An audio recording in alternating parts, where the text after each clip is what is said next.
So tonight, NBA free agency will be starting. This means some of the top players in the NBA might potentially join a new team or re-sign a big contract to their former team.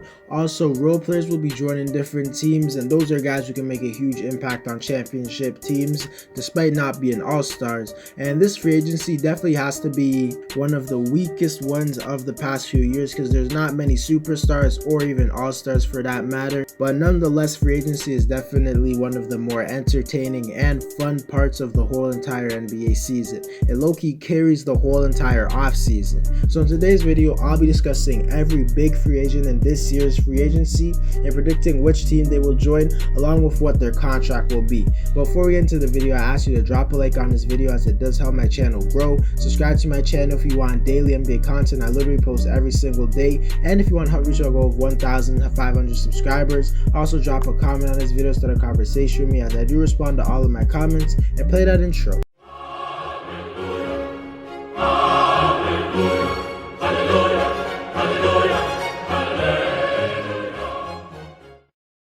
The first NBA free agent I will be discussing in this video is the best free agent by far, and that is Kawhi Leonard. Kawhi is the only superstar in this year's free agency class, and that's pretty rare since most years we have at least 2 or 3 of them, but he's the only one. And Kawhi has been rumored to go to teams like the Dallas Mavericks, Golden State Warriors, Miami Heat, or obviously to re-sign with the LA Clippers. And out of all of those teams, I clearly think he's going to stay with the LA Clippers, and this is due to the fact that he literally left a championship level team in Toronto. They literally won a championship, and then he left them to go to the Clippers because that's where his family is, and he felt like they could compete for a championship as well. And his Clipper team is good enough to win the championship because literally this season, if he doesn't get injured, I think they at least make the NBA Finals and probably win the championship. So I definitely don't think he would leave, because if he joins any other team that he's rumored to go to, they probably have the same exact level of chance to make the finals, except for like if he joined the Warriors. That would just be too unbeatable. But nonetheless, I definitely think he's going to stay on the Clippers, and I think he'll sign a 3-year max deal, like with the amount of money.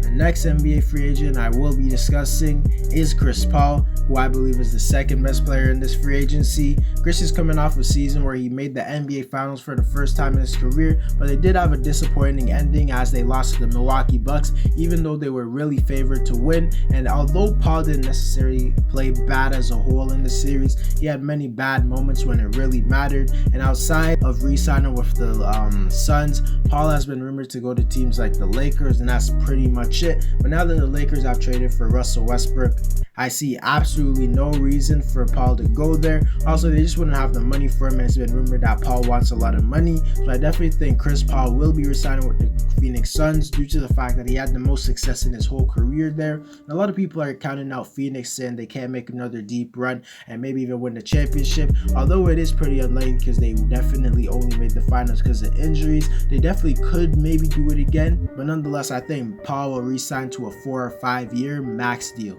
The next NBA free agent I want to discuss is Kyle Lowry, who I think is the 3rd best player in this year's free agency. Lowry's coming off a very good season for his old age, as he literally averaged 17 points and 7 assists, shooting nearly 40% from 3, so he definitely is still one of the better point guards in the NBA. Toronto also came off of a season where they didn't even make the playoffs. This was mainly due to the fact that they had a lot of injuries and they had to play on the road every single game because they weren't allowed to play in Canada. And you could obviously argue that the Raptors, if they re-sign Lowry, would still be a competitive team, but I think it's pretty obvious he's going to leave because he probably should have got traded at the deadline. Everyone thought he was, but he's definitely going to leave in this year's free agency because he said he wants to win a championship and things like that. And in Toronto at this current moment, that's simply not going to happen. A lot of teams have been rumored. You have teams like the Philadelphia 76ers because they need a point guard like him to replace Ben Simmons. Lowry's also from Philadelphia. Another team that's been rumored is the Miami Heat because they literally just came off a really disappointing season, and getting an all-star point guard would definitely help them bounce back.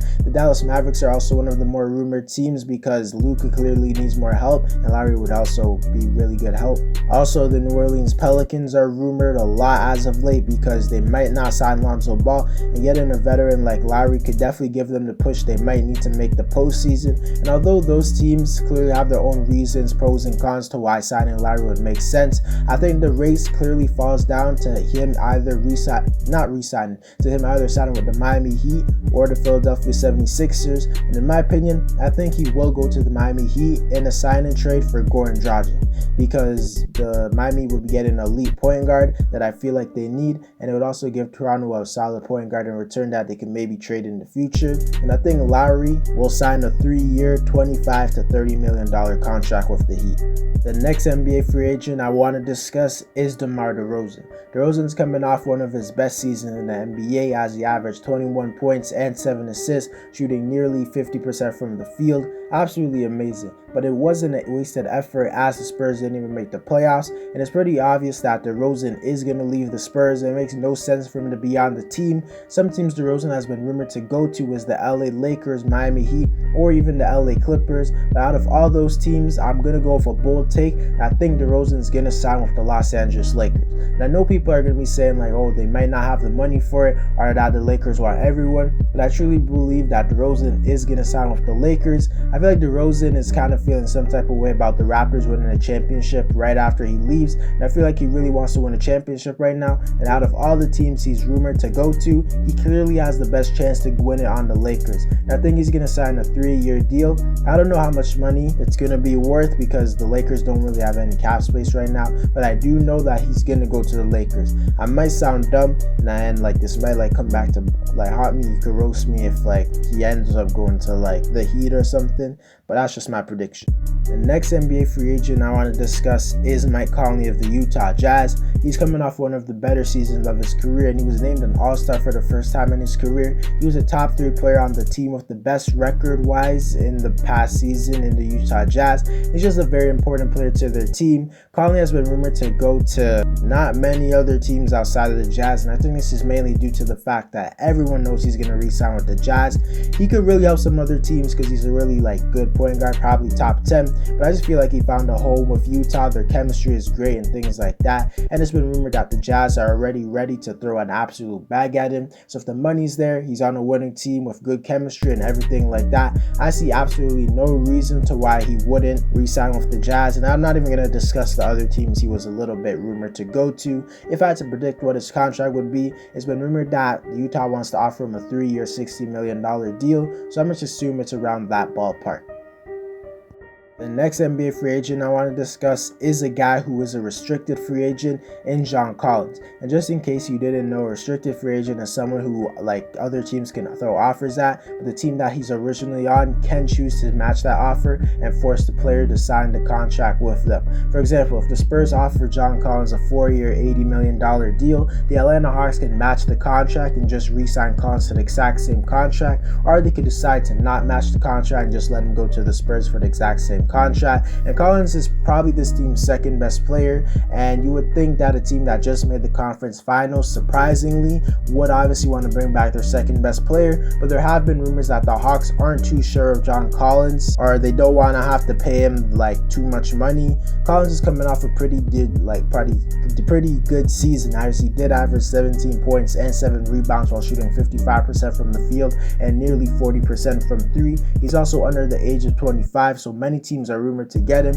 Teams like the San Antonio Spurs, Miami Heat, Dallas Mavericks, and Minnesota Timberwolves. And although I do think a few of those teams will offer Collins a contract, I think as long as he's offered something less than $25 million a year, the Hawks will re-sign him, because he was a big part of them making it all the way to the conference finals. They don't really have a good replacement for him right now, so I think the Hawks will for sure re-sign John Collins. The next and final free agent I want to discuss is a guy who's also a restricted free agent, and Lonzo Ball. Lonzo's coming off one of the best seasons of his career, where he averaged 14 points and 6 assists, shooting 38% from 3. And although those are some obviously impressive numbers, you have to realize that he was being forced to play off the ball, and he was like under a really bad coach. And it was still impressive that he averaged 6 assists and scored 14 points while being efficient, because his Former coach in Stan Van Gundy, who was fired, like deservedly, definitely was not using him right. But whatever team he joins newly, or whatever new coach the Pelicans get, like if he resigns with them, I definitely think they can elevate Lonzo and make him a player who's in the Most Improved Player award talks. And there's a lot of teams that are rumored to maybe get Lonzo. Teams like the Raptors, Clippers, New York Knicks, Chicago Bulls, Boston Celtics, and the Dallas Mavericks. If I'm being honest, I expect a few of those teams to offer him a decent contract, but I think the New Orleans Pelicans, as long as it's under $25 million, will bring Lonzo back, because the Pelicans are right now coming off a really disappointing season, which was mainly due to bad coaching and their terrible defense. Lonzo played really well despite the coaching, so you would hope he could improve with a better coach, and he's also one of the best defenders on this team, so it definitely wasn't his fault at all. I think it was more Steven Adams and Eric Bledsoe's fault.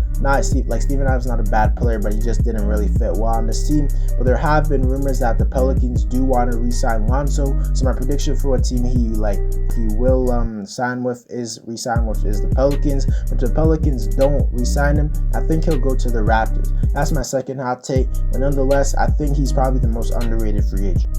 But to conclude the video, this is definitely one of the weakest free agencies of the past years. There's only one superstar in Kawhi Leonard, and in totality, there's only like 5 all-star level players are above, which is definitely surprising since most years there's like 8 to 10 all-stars, and we have like 2 or 3 superstars. I'm not as high as hopes for like this year's free agency as others, but nonetheless, free agency can't really be boring, and lots of teams are going to be signing new players, and it's really exciting to see. But I just thought I should mention that. Also, don't get mad at me for my predictions. Thanks.